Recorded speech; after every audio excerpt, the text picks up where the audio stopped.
And I've been thinking, maybe I'm an scapegoat or something. I just want to let everybody know, what I'm saying, I didn't do it. Today marks 25 years now since hip-hop legend Tupac Shakur was murdered just off the Strip. He just left a Mike Tyson fight. He was sitting in a car at the intersection of Koval and Flamingo when he was shot. He was taken to UMC. He died 6 days later. No arrests have ever been made. Tupac was just 25 years old. September 6, 1996. A warm Los Angeles night. The hum of city life never faded. But within the walls of Lacey Street Studios, something bigger was unfolding. Tupac Amaru Shakur, artist, actor, activist, was wrapping up another milestone in his career. He has spent the day filming the music video for Toss It Up, a song from his upcoming Machiavelli album. It should have been a night of celebration, but something was off. The closest to Tupac noticed it first. He was distant, his usual energy subdued. His mind seemed elsewhere. The typical confidence in his voice carried an undertone of unease. Even before the camera stopped rolling, he was thinking about tomorrow, Las Vegas. A trip he wasn't looking forward to, but a promise was made. His friend Mike Tyson had a title fight, and Tupac had told him he'd be there. He wasn't one to break his word. As the studio lights dimmed and the crew called it a night, Tupac left, heading home to rest. It would be the last time he ever set foot in a recording studio. The countdown had begun. The morning arrived with a strange weight hanging in the air. Tupac packed his bags, but something unusual happened. He left behind his bulletproof vest. This was a man who never took chances. A man who had survived a shooting just 2 years prior, left riddled with 5 bullets in a New York recording studio. A man who had enemies at every turn.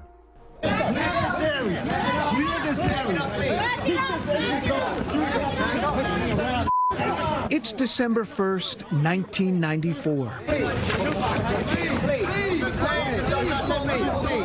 The rare, raw footage of Tupac Shakur in a wheelchair the morning after he was shot in Manhattan.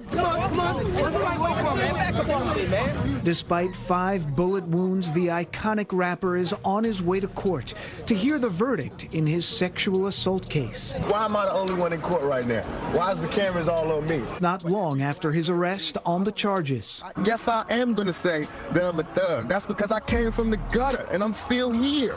I'm not saying I'm a thug because I want to rob you and rape people and things. I'm a businessman. And outside the court as the trial was underway. I want straight up not guilty. And finally, the night he was shot in the lobby of Quad Studios on November 30th, 1994, a hotspot for rap artists at the time. That's Sean Diddy Combs outside as police arrived on scene. He was shot numerous times, at least twice in the head. And yet, he dismissed the idea of protection. It's too hot for that, he told his fiancée, Kadia Jones. She didn't press him on it, but the feeling in her gut told her something wasn't right. On a drive to Las Vegas, Tupac made an odd stop. At a gas station convenience store, he didn't buy any snacks, no drinks, no travel essentials, just magazines, every single one about guns. He flipped through the pages, engrossed, saying little to those around him. Khadija took one look at their destination, the towering pyramid-shaped Luxor Hotel, and shuddered. God, she whispered, is so evil. But still, they pressed on. At 7:51 p.m., Tupac, Suge Knight, and their entourage arrived at the MGM Grand. Mike Tyson's fight against Bruce Seldon was over in an instant. A first-round knockout. The crowd roared, but among the sea of faces, Tupac was the loudest. So here we go, round 1, scheduled for 12, and Tyson comes right out, right into Bruce Seldon. Bruce has used that jab, but already got hit with a hook. He's standing way outside. Look how he stands straight up there. Now that's not. Oh, down goes Bruce Seldon. Come on. That was a punch high on the head. It was a punch high in the head, Freddie. You're exactly right. Hand, and it was stunned him. With about 1:40 remaining in round 1, Seldon goes down for the first time. He had a nice long rest there, but he has felt. Back comes Seldon. And Tyson with a left hook, and Seldon is down on his stomach. are two unalterable truths in boxing. If you have a great chin, you don't have a great chin, you can't get one. You can't buy one or learn one. Oh, forget it. But He's wobbly. you can always It's punch, over. and that's it. It's over in the first round. 1 minute and 9 seconds were left, and he was not going to weather the storm. If he came out, he'd have been flattened. I mean, flattened. He had nothing left, no reflexes. Fight stopped. He stopped himself, really. I think his indication to the referee was no more. 1 minute 49 seconds of round number one. A referee in charge, Richard Steele, stops the contest. The winner by way of technical knockout is the WBC heavyweight champion and the new WBA heavyweight champion of the world, Iron Mike Tyson. He rushed to embrace Tyson, pure joy radiating from him. It was one of the last moments of happiness he would ever experience. What was your last memory with Pac? And Pac came to your fight. Yes. Oh, shit. You got tissue?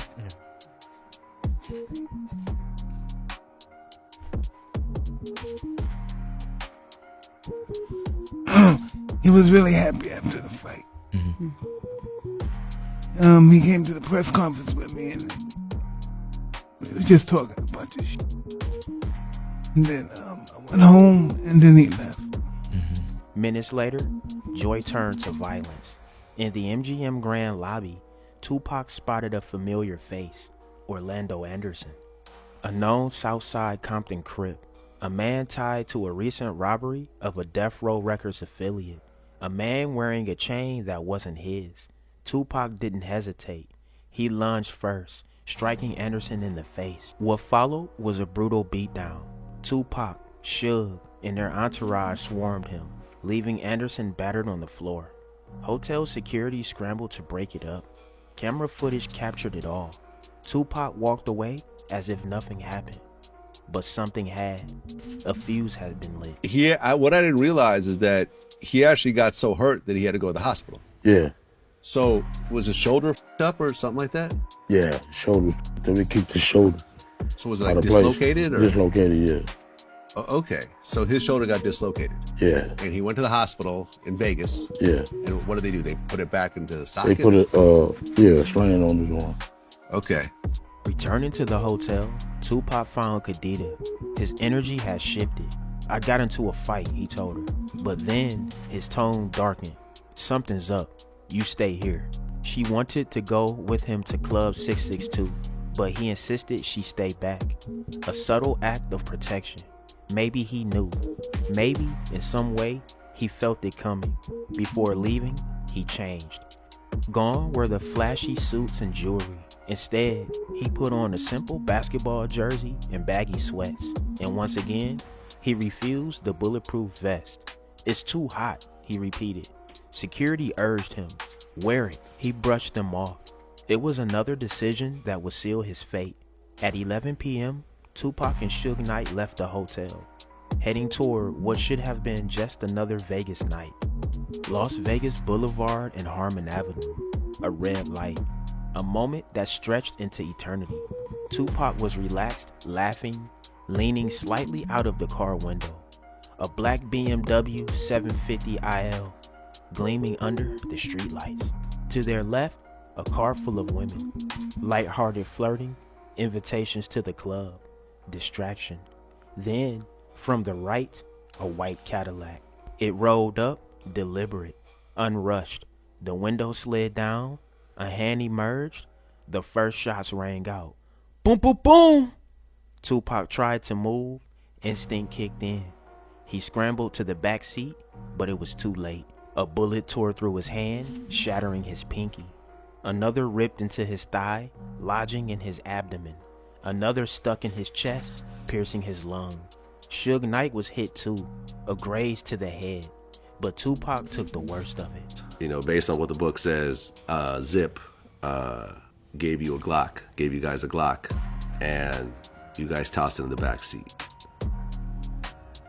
And Bubble Up was the driver, and Baby Lane and Freaky were in the back seat. We was just all in the car together. Okay. This was the white Cadillac. Yeah. Okay. So you guys are driving around, and then you hear these girls say, Tupac, Tupac. No, we coming up, what's the name? What's that, Flamingo? Yeah, I think that's Flamingo. We was coming up Flamingo and got to the light. He was going to go drink and smoke some weed, and he happened to be hanging out the window. He was hanging out the window like he was in a parade. Tupac. Yeah, he was. So what happens next? And we just came. And I ain't gonna go into details like that, you know what I'm saying? But you know, you got it in a book. You done played it, everything else, you know what I'm saying? Suge Knight slammed his foot on the gas. The BMW swerved, tires screeching against pavement. Blood pooled. Tupac gasped for air, struggling. His voice came weakly. I don't think I'm gonna make it this time.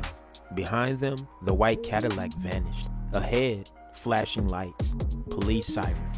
The chaos of the Vegas Strip had swallowed them whole. Officers pulled them over at Las Vegas Boulevard and Harmon. Guns drawn, shouting orders, unaware of the dying man in the passenger seat. Suge pleaded, "Help my friend." A cop leaned into the car. "Who did this to you?" Tupac's final words to law enforcement? "Fuck you."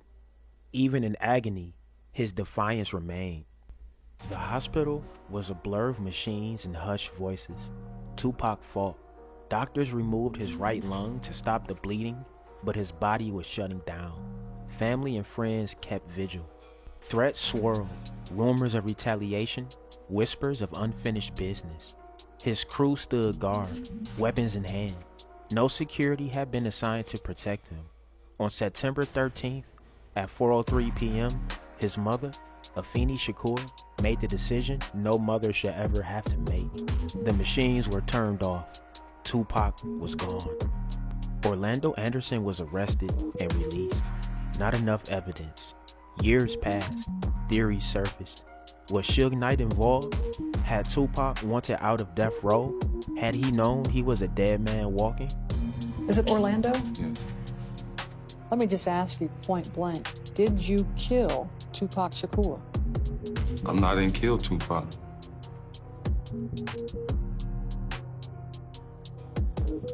I mean, I don't know why, you know what I'm saying? They would even say something like that. I mean, you know, I just want to tell everyone that, you know what I mean, I didn't do it. And I feel sorry for him, you know what I'm saying, his fans and his, and his family, and friends. The truth remained buried until years later, when Orlando's uncle, Keefe D, confessed. Orlando did it. He was the shooter. But by then, Orlando was already dead. Another gang war casualty. The case had no ending, no justice, only silence. Thank you so much for joining us at noon. I'm Ozzy Mora. We begin with breaking news. Las Vegas Metro Police have made an arrest for the first time in the 1996 killing of rapper Tupac Shakur. All right, News Now investigators following this story extensively. Let's get right over to David Charnes with the very latest. David. 27 years after Tupac Shakur's death, a grand jury indicting Dwayne Davis, also known as Keefe D, on a charge of murder. We first reported in July when police raided a home in Henderson, all connected to this investigation. This is some video of that raid. We know police took Davis's writings, videos, photos, and even gun cartridges. We don't know right now what led the grand jury to move forward on charges or what prosecutors actually showed them, though Davis has publicly said he was with the person who shot Shakur back in this shooting near the Strip in 1996. Prosecutors today saying Davis ordered that shooting. I asked a former prosecutor what this means moving forward. The older your case gets as a prosecutor, the weaker your case gets. Witnesses, they go missing, they leave, they die, their memories fade. Evidence isn't preserved. You can't go back and now start retesting things from the crime scene. If something wasn't done, it wasn't done. In his memoir, Davis has said he was in the car that pulled up to Shakur's and someone in the back seat started firing. Prosecutors say that person was Davis's nephew, who has since died. Police picking up Davis outside of his home early this morning. He now faces a charge of murder with a gang enhancement. At this point, he is going to be treated like any other criminal defendant. We expect him to be booked into the Clark County Detention Center, a judge ordering him held without bail, and he will be back in court on Wednesday. Ozzy. Hip-hop was never the same. Less than a year later, Biggie Smalls was gone too. Another loss, another mystery. Tupac's voice, however, never faded. His music still speaks. His words still resonate. His impact is eternal. And though he left this world that night in 1996, the world never truly left him. Tupac Amaru Shakur, gone but never forgotten. Rest in peace. Alright y'all, there y'all have it. This is the story of Tupac's final 24 hours in Vegas leading up to the shooting. Hey man, get in the comment section, let me know what y'all think. You already know what it is, man. Drillers and trappers, we out here trapping and drilling 247. Don't go nowhere. Watch that next video.